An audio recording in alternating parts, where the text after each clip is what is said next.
हसन लाहौर के एक मध्यम वर्गीय परिवार का लड़का था। वह लाहौर के एक छोटे से पड़ोस में रहता था। उसके पिता एक निजी कारखाने में काम करते थे और उसकी माँ एक स्कूल में सहायक के रूप में काम करती थी। जीवन सरल था, लेकिन ये चुनौतियों से मुक्त नहीं है। हसन को बचपन से ही पढ़ाई का शौक था, लेकिन संसाधनों की कमी अक्सर उनके रास्ते में आ जाती थी। मैट्रिकुलेशन 10वीं कक्षा के बाद उनके पिता ने अपनी नौकरी खो दी और यह मुश्किल हो गया। घर के खर्चों का प्रबंधन करना मुश्किल है। हसन ने अपनी कॉलेज की फीस भरने और अपने परिवार का समर्थन करने के लिए स्कूल के बाद बच्चों को ट्यूशन देना शुरू कर दिया। उन्होंने अथक परिश्रम किया, सुबह कॉलेज जाना, बच्चों को पढ़ाना, दोपहर में बच्चे और रात में पढ़ाई। उसके कई दोस्तों ने उसका मजाक उड़ाया, यह कहते हुए, इतनी मेहनत करके तुम क्या हासिल करोगे? लेकिन हसन का मानना था कि शिक्षा ही उसकी असली दौलत है। एक दिन, एक नहीं, उसके कॉलेज में एक अंतरराष्ट्रीय छात्रवृत्ति कार्यक्रम के बारे में एक सूचना पोस्ट की गई थी जो विदेश में अध्ययन करने का अवसर प्रदान करती थी।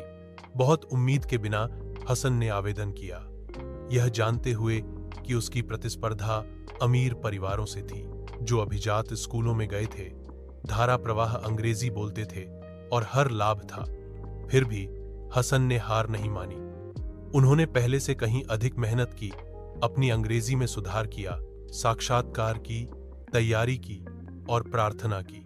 वह पूरे दिल से 3 महीने बाद उसे एक पत्र मिला, उसे छात्रवृत्ति के लिए चुना गया था। वह पल उसके और उसके माता पिता के लिए एक सपने के सच होने जैसा था।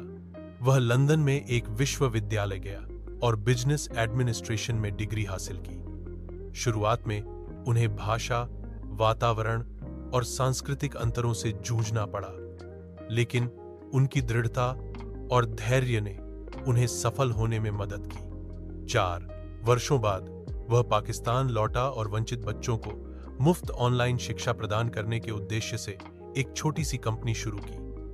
वह नहीं चाहता था कि उसके जैसा कोई और बच्चा पीछे छूट जाए, क्योंकि गरीबी का उपयोग। आज उनकी कंपनी दर्जनों युवाओं को नौकरियां प्रदान करती है और सैकड़ों बच्चों को मुफ्त शिक्षा प्रदान करती है। हसन की कहानी हमें सिखाती है कि जीवन में बाधाएं आएंगी, लोग हंसेंगे, और संसाधन कम हो सकते हैं, लेकिन यदि आपका दृढ़ संकल्प मजबूत है और आपके इरादे शुद्ध हैं, तो सफलता आपके पास आ जाएगी। सफलता केवल अमीरों का अधिकार नहीं